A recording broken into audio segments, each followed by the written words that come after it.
여러분 기다림의 미학이란 말을 알아요? 이 미학이라는 말이 찾아보니까 어떤 학문을 그러니까 아름답게 아름다운 학문을 계속해서 끊임없이 멈추지 않고 연구한다. 뭐 학문이 뭐 이렇게 아름다워라고 하는데 미학이란 말이 그런 말이더라고요. 그래서 기다림의 미학이라는 것은 굉장히 뭐 여러 가지 견해들이 있더라고요. 찾아보니까. 근데 바쁘잖아요. 여러분들도 바쁘죠. 좀 신방 가려고 하면은 뭐 학원 가요. 뭐 안 돼요. 이러니까 저보다 더 바쁜 게 여러분들이구나라는 생각을 합니다. 바쁘게 사는 현대인들에게 잠시 잠깐 나를 돌아보고 삶을 돌아보는 시간이지 않을까. 기다림의 미학이라는 표현을 쓰죠. 그래서 기다리는 게 유익하다. 우리를 돌아볼 수 있어서라고 하는데 우리 한국 사람 잘 못 기다리는 거 알아요? 예. 인터넷 조금이라도 버벅거리면 그냥 바로 포맷하죠. 그리고 바로 바꿔달라고 얘기하는 게 한국 사람입니다. 운전을 하다 보면요, 잠깐 신호를 못 볼 수 있잖아요. 우리나라는 대한민국 사람들은 2초를 못 기다립니다. 못 기다려 바로 빵을 누르는 한국 사람이죠. 바쁘죠. 바쁘게 살아가다 보니까 잠깐 기다리고 여백이 있는 시간에 나를 돌아보는 게 유익하다라는 말로써 기다림의 미학 이런 말을 보통 다들 쓰는 것 같습니다. 여러분 잘 기다려요? 기다리는 거 좋아해요? 싫죠? 예. 기다려야 돼요. 이제 방학을 기다려야 돼요. 끝났어요. 이제 어떻게요? 그죠? 이제 계약을 합니다. 계약을 하면 이제 방학을 기다리고요. 그리고 등교하면 뭐가 기다려져요? 주말이요? 그래요? 나는 급식 기다려지던데. 오늘 특별히 이제 맛있는 거 막 나오고 이렇게 막 닭강정 이런 거 나오면 막 기다려지고 수요일 날 맨날 카레 나오고 닭강정 그랬어요. 저 때는 라떼 얘기해서 미안하지만 기다려지죠. 그러면 급식 먹고 또 뭐가 기다려져요? 고3은 석식 기다려집니다. 석식 먹으면 뭐가 기다려져요? 집에 가는 게 기다려져요.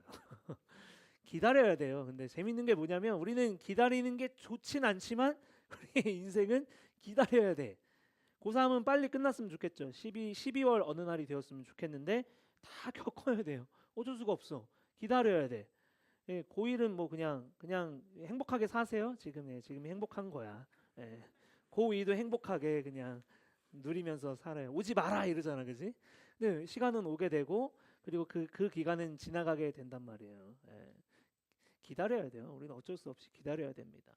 연애할 때 특히 우리 대한민국 사회는 참 남자들이 살기가 참 어려워요. 왜냐면 연애가 성립이 되려면 남자가 굉장한 노동을 해야 돼. 공감하죠? 공감하면은 한번 웃을까요? 남성연대 여러분? 네. 우리 여성분들은 되게 편한 거야. 가만히 있어서 고르면 돼, 니들이. 쟤는 좀 아닌 것 같은데 막 플러팅 보내지 그냥 딱 이렇게 제끼고. 남자가 참 힘들게 살아요. 예, 그렇습니다. 저도 6개월을 기도했어요. 예. 만나기 위해서 6개월을 기도했다고. 안 계시죠? 예. 진짜로. 어떻게 해야 되나? 하나님 맞습니까? 저 사람이 뭐 맞아? 뭐 내 마음 이미 가 있는데 저게 기다려야죠. 기다려야 된단 말이에요. 내 마음대로 되는 게 하나도 없더라고요. 근데 우리 신앙도 마찬가지예요. 기다릴 때가 되게 많아요. 하나님이 딱 제깍제깍 그냥 이날 이때 이렇게 하나님 주세요라고 해서 주시면 좋겠는데 안 줘. 기다려야 돼. 제가요 좀 TMI인데 지금의 아내를 만나기 전에 좋은 마음이 생기는데 우리가 6살 차이거든요. 도둑놈이죠, 그죠? 도둑놈이잖아, 그쵸? 그리고 저는 또 누군가를 만났다가 헤어졌어요. 뭐 이런 말을 설교 때 해도 되나 싶은데, 어, 근데 알아. 저분이 누굴 만났는지 내 이력을 알아. 그러니까 이미 나는 하자품이야. 그러니까 바로 내가 이렇게 만납시다라고 하면 뭔가 신빙성이 떨어져. 그러니까 앞에서 막 찬양인도 하고 막 홀리한 척하는데 뭔가 그런 거야. 그래서 6개월을 고민했네. 하나님 만나도 그때 제 나이가요. 그래도 20대 후반에 가고 있었어요. 뭐 저기 제 아내는 20살 초반이었지만 그래서 어? 뭐 그런 거야. 뭐 그런 거지 뭐. 그랬는데 이 말이 길어지면 안 되는데 어쨌든 네.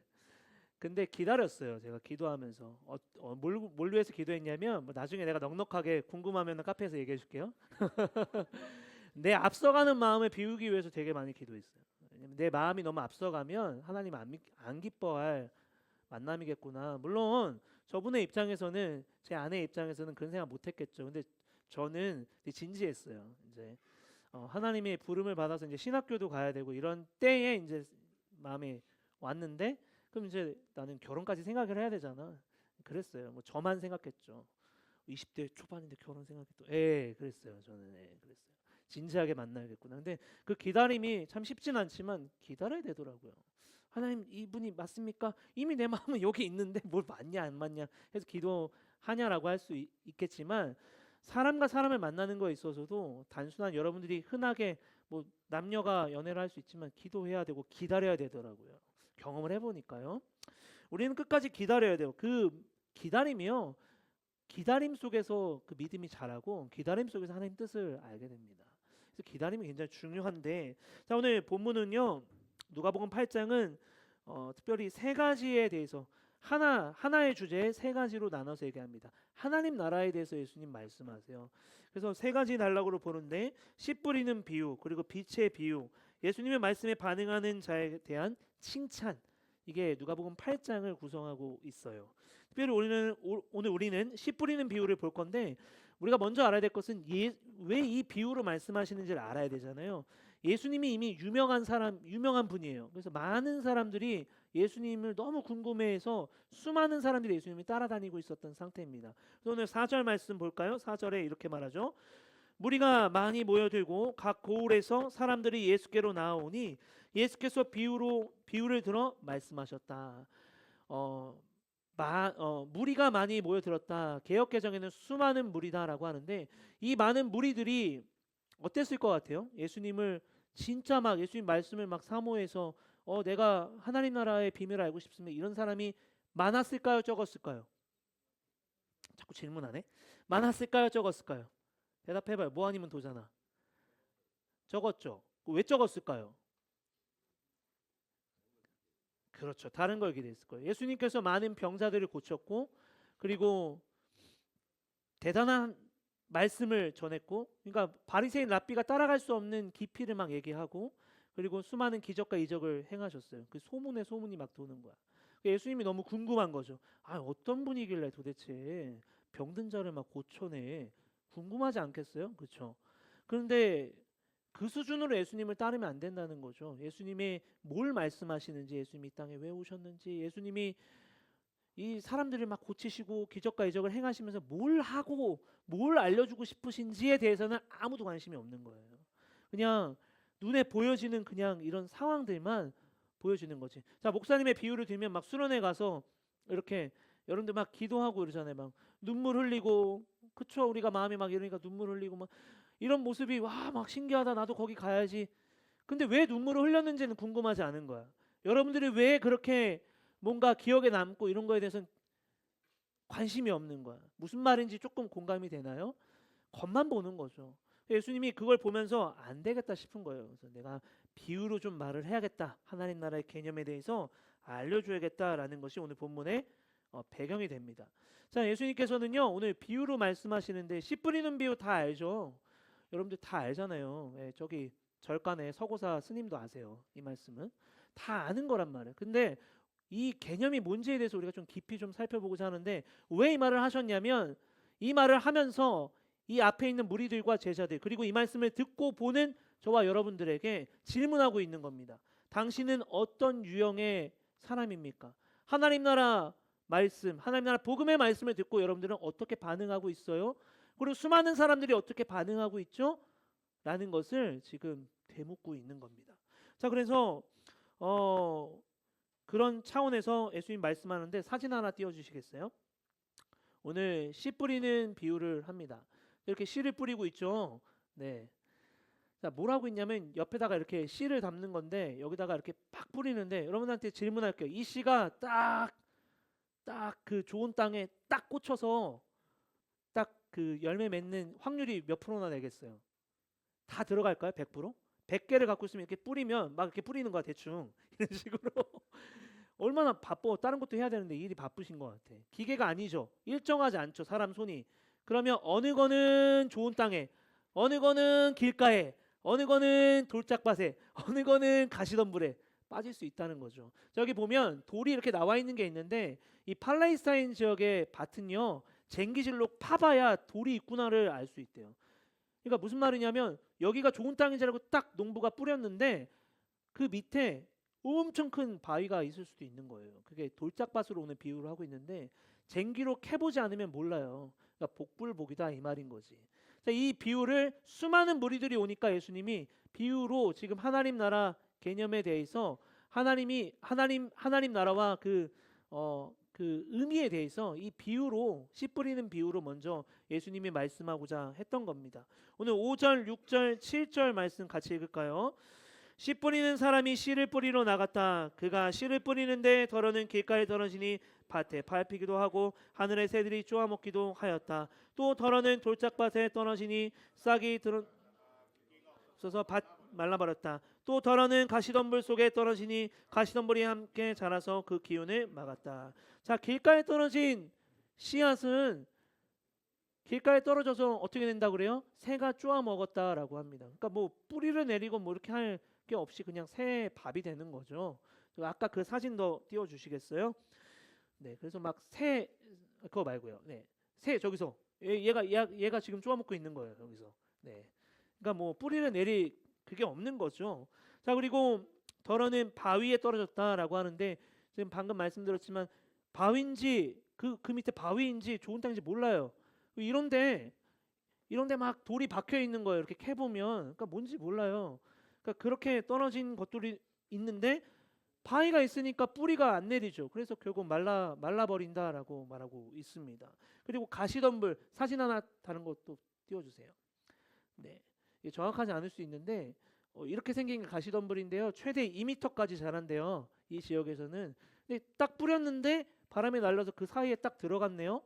그래서 어찌어찌 자라긴 하는데 열매를 맺을 수가 없어요. 왜냐하면 가시덤불의 뿌리가 너무 강력하기 때문에 열매가 안 맺혀. 이렇게 어설피 자라긴 하는데 지금 예수님이 이 말씀을 하고 있는 겁니다.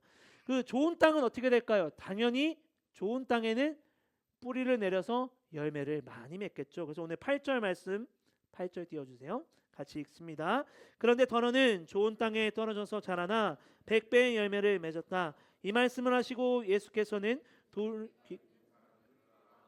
외쳐졌다. 네, 들을 귀가 있는 사람은 들어라. 이 말은 에스겔 3장 27절 말씀을 인용하신 겁니다. 당연히 좋은 땅에는 잘 자랄 수밖에 없고 그리고 좋지 않은 땅에는 열매 맺기가 어려운데 왜 예수님이 이 말씀을 하셨냐면 많은 사람들이 예수님을 쫓아는 오지만 알려주고 싶으셨던 거예요. 하나님 나라 개념이 뭔지에 대해서 예수님이 이 땅에 왜 오셨는지에 대해서 특별히 오늘 본문을 통해서 똑같이 듣지만 누구는 듣고 누구는 듣지 않고 누구는 똑같은 말씀을 듣고 있지만 누구는 열매 맺고 누구는 아무런 반응이 없는 게 뭐냐라고 지금 예수님이 이 밭의 비유를 통해서 말씀하고 있는 거죠. 자, 그래서 오늘 10절에 보면 이렇게 말씀해요. 제자들이 왜 비유를 말씀합니까? 라고 하니까 오늘 10절에 이렇게 말씀하는 거예요. 예수께서 대답하셨다. 너에게는 하나님 나라의 비밀을 아는 것을 허락해 주셨다. 그러나 다른 사람들에게 비유로 말하였으니 그것은 그들이 보아도 보지 못하고 들어도 깨닫지 못하게 하려는 것이다. 자, 이 말씀이 그냥 띡 하고 주어졌는데 이 말씀을 분석하고 연구하는데 몇 장을 몇 번을 읽었는지 몰라요. 네, 쓸데없이 막 싸워요 학자들은. 근데 한마디로 얘기하면 무슨 말이냐면 왜 비유로 말씀하시냐면 비유로 말씀하셔서 쉽게 설명하는 부분도 있지만 못 듣는 사람들, 그러니까 예수님을 인정하지 않는 사람들은 이미 들어도 보아도 보지 못하고 듣지 못하는 사람들이다라는 거예요. 그러니까 예수님이 아무리 하나님 나라에 대해서 전하시고 복음에 대해서 내가 메시아다라고 말을 해도 아무도 받아들이지 못해요. 보아도 보지 못하고 들어도 듣지 못한다라고 말합니다. 자, 그래서 그 사람들한테는 하나님 나라가 비밀이에요. 비밀. 알 수 없는 거예요. 알 수 없다. 자, 그런 차원에서 예수님께서는 수많은 사람들 앞에서 지금 밭의 비유를 하고 있는 겁니다. 자, 오늘 11절에 이 씨가 가리키는 건 뭐냐면 이제 설명을 해주는 거예요. 이 씨는 하나님의 말씀이다라고 말하고 있습니다. 자, 그러면 농부는 누구를 상징할까요? 예수님을 상징하겠죠, 자연스럽게. 자, 그래서 지금 방금 후딱 살펴본 이 내용에 대해서 길가밭, 돌짝밭, 그 다음에 가시덤불, 좋은 땅에 심겨진 이 씨와 밭의 비유를 통해서 예수님이 하고 싶은 말이 뭐냐라고 오늘 12절부터 15절까지는 해설을 해주는 부분입니다. 자, 그래서 오늘 12, 13, 14절을 같이 읽겠습니다. 길에 떨어진 것들은 말씀을 듣기는 하였으나 그 뒤에 악마가 와서 그들의 마음에서 말씀을 빼앗아가므로 믿지 못하고 구원을 받지 못하게 되는 사람들이다. 돌짝밭에 떨어진 것들은 뿌리가 없으므로 잠시 동안 믿다가 시련의 때가 오면 떨어져 나가는 사람들이다. 가시덤불에 떨어진 것들은 말씀을 들었으나 살아가는 동안에 근심과 죄물과 인생의 향락에 사로잡혀서 열매를 맺는 데에 이르지 못하는 사람들이다. 자, 먼저 길가에 떨어진 씨앗은 열매 못 맺죠. 그래서 새들이 쪼아먹는다 그러잖아요. 이 새가 상징하는 것은 고대 유대 전승에 의하면, 유대 사람들의 그런 전통에 의하면 이 새는 악한 존재를 상징한다라고 말해요. 그래서 씨는 하나님의 말씀이라고 하는데 이걸 쪼아 먹었다. 그래서 뭐라고 지금 해석하죠? 악마라고 표현됐는데 이게 악마라는 표현이 적절하지 않습니다. 마귀라고 쓰여져 있어요. 디아블로스라는 헬라어를 썼는데 악마, 마귀가 하나님의 말씀이 이렇게 들어왔는데 귀에 들어왔고 이게 하나님 말씀이야 라고 했을 때 마귀가 그냥 가져간다라는 거예요. 내 마음에 심겨지고 내 마음에 심겨져서 이 하나님 나라 말씀이 자라나야 되는데 예수님에 대해서 알고 믿을 겨를도 없이 그냥 확 나가버렸다라는 것을 말하고 있는 겁니다. 아, 이런 유형의 사람들도 있구나라는 거죠. 그리고 두 번째 돌짝밭입니다. 돌짝밭에 심겨진 씨앗의 비유는 뭐라고 말하죠? 잠시 동안 믿다가 시련의 때가 오면 떨어져 나가는 사람들을 상징한다라고 예수님이 지금 부연 설명하고 계십니다. 쉽사리 내가 똑같이 신앙생활을 하고 있고 믿음을 잘 가졌다라고 우리가 겉으로 보면 모르잖아요. 그런데 그 뿌리가 안 내리고 있는 거예요. 하나님의 말씀에 돌에 막혀서 어떤 무엇에 막혀서 그것이 내 마음에 어그러진 내 마음일 수 있고 상처일 수도 있고 여러분들이 갖고 있는 쓴뿌리들일 수도 있는데 그것들이 잘 비껴 나가서 하나님의 말씀의 양분을 받아 자라고 아름다운 열매를 맺어야 되는데 그렇지 못하는 거예요. 그래서 픽하고 쓰러지고 또 시련과 고난과 어려움이 왔을 때 시험 들고 공동체를 뛰쳐나가고 이런 안타까운 부류도 있다라는 것을 지금 말하고 있는 거죠. 자, 세 번째는 가시덤불입니다. 가시덤불에 있는 사람들은 뭐라고 말하냐면 우리 14절 보여주시겠어요? 네, 말씀을 들었으나 살아가는 동안에 근심 그리고 재물과 인생의 향락에 사로잡혀서 열매를 맺지 못하는 거예요. 자, 똑같이 잘 믿는 것 같아요. 똑같이 신앙생활 잘 하는 것 같지만 이상하게 그 사람에게는 열매가 맺어지지 않아요. 그냥 다니고 있을 뿐이죠. 자, 이런 사람의 유형이 가시덤불에 씨앗이 심겨진 사람들이다라고 지금 비유를 하고 있습니다. 자, 이제 여기서 보면은 근심이 있다라고 하고 향락도 있고 그리고 열매 이런 것들이 있다라고 하잖아요. 여기서 말하는 근심은요. 내가 나를 위해서만 하는 근심을 말해요. 메림나라는 단어인데 이 말은 나만을 위한 근심. 내가 어떻게 더 잘 먹어야 될까? 내가 더 어떻게 성공해야 될까? 내가 더 어떻게 뛰어난 사람이 되어야 될까? 예수님이 전혀 없어. 나만을 위해서 하는 근심에 빠져 있는 사람인 거예요. 그리고 세상이 주는 향락에 빠져 있는 사람. 자, 우리가 세상에 즐거운 거 많아요. 이거 하지 말라는 게 아닙니다. 여러분이 열심히 돈 벌고 일한 사람 열심히 누리기도 해야죠. 그게 하나님 주신 보편적인 우리에게 주신 선물이에요. 그러나 그것을 너무 추종하고 그것만을 너무 추구하고 이 우선순위 문제를 지금 말하고 있는 거예요. 예수님이 전혀 없는 상태에서 말씀이 없는 상태에서 그냥 이 세상의 즐거운 것만 추구하면 그건 문제가 있다는 거죠. 그러면서 내가 예수님 믿고 있대라고 할 수 있는데 그러나 그 사람에게는 열매가 없다. 이런 유형이 있다는 거죠. 예수님께서 그 말을 하고 있는 겁니다. 재미가 우선이 아니라 우리가 말씀이 우선이 돼야 되는데 재미가 우선이 돼 버리는 거예요. 자, 그러면 조금 뭔가 우선순위가 뭔가 바뀌는 것이죠. 자, 그다음에 마지막은 좋은 땅에 심겨진 씨앗입니다. 뭐 말할 것도 없죠. 좋은 땅에 심겨졌다는 것은 좋은 열매를 맺는 사람들을 말하는데 오늘 15절 같이 읽습니다. 그리고 좋은 땅에 떨어진 것들은 바르고 착한 마음으로 말씀을 듣고서 그것을 굳게 간직하여 견디는 가운데 열매를 맺는 사람들이다. 자, 좋은 땅에 심겨진 씨앗의 유형은 세 가지 특징이 있다고 합니다. 오늘 말씀을 띄워주시고요. 그대로 바르고 착한 마음이라고 그래요. 첫 번째는. 그리고 두 번째는 말씀을 듣고 그것을 굳게 간직한다라고 말합니다. 자, 이게 헬라어 원뜻을 보면 굳게 간직하다라는 말이 뭐냐면 꼭 붙잡다라는 것으로 번역해야 더 맞습니다. 자, 어떤 상황에 있을지라도 하나님 말씀 안 놓치려고 하는 거예요. 이 사람은 좋은 밭에 씨앗이 심겨진 사람은요. 그 말씀을 안 놓치는 사람이에요. 그리고 마지막에 저는 제일 중요하다고 보는데 견디는 사람이다라고 말합니다. 자, 아까 전에 그 돌짝밭에 심겨진 씨앗 비유에 있는 사람과 굉장히 비교가 되죠. 어떤 어려움과 고난과 시험이 왔을 때 그냥 나가 떨어지는 사람과 굉장히 반대됩니다. 인내하는 거죠. 끝까지 기다리는 거예요. 말씀을 놓치지 않으려고 하는 거예요. 내 상황이 어떻든지 내 환경이 어떻든지 하나님을 굳건하게 붙잡으려고 하는 그 마음씨를 가진 사람, 그 사람이 좋은 밭에 씨가 심겨진 사람의 유형이다라고 예수님께서 그렇게 말씀하고 있습니다. 로마서 5장 3절로 4절에 바울이 이렇게 말합니다. 같이 읽을까요? 그뿐만 아니라 우리는 환난을 자랑합니다. 우리가 알기로 환난은 인내를 낳고 인내력은 단련된 인력을 낳고 단련된 인격은 희망을 낳은 줄을 알고 있기 때문입니다. 나무가 심어요. 우리 식목일 때 나무를 심잖아요. 그 나무가 몇 년 동안 기다려줘야 열매 맺고 잘 자랄까요? 내년에 될까요?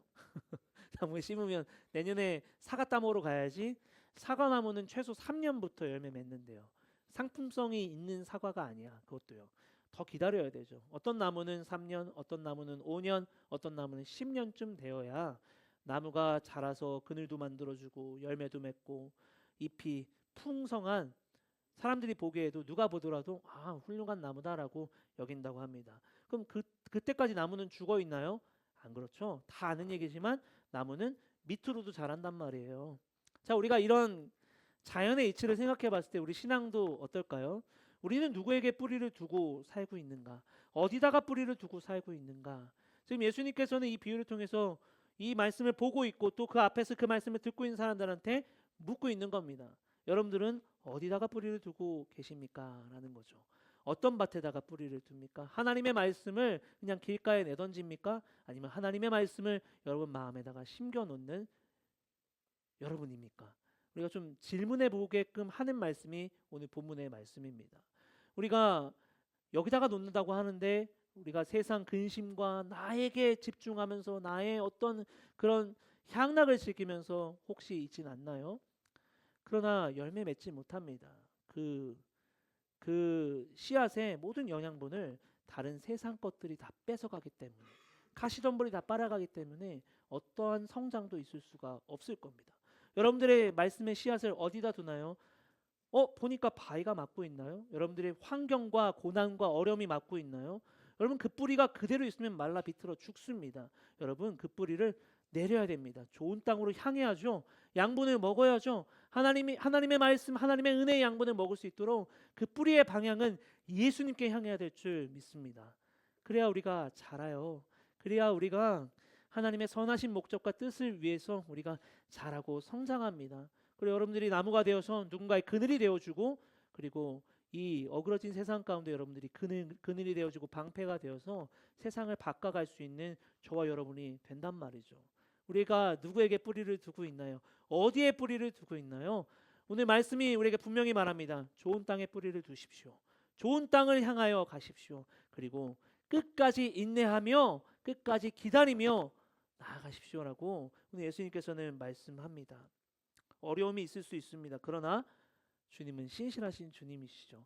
우리의 방향이, 우리의 초점이, 우리의 시선이 언제나 말씀, 예수 그리스도께 향하여 여러분에게 있는 어떠한 어려움이 있을지라도 그것을 뛰어넘으면서 성장하면서 자라면서 그 뿌리도 그리고 그 열매도 자라서 나중에 훗날 하나님께서 귀하게 쓰시는 저와 여러분 되기를 주님의 이름으로 간절히 축원드립니다.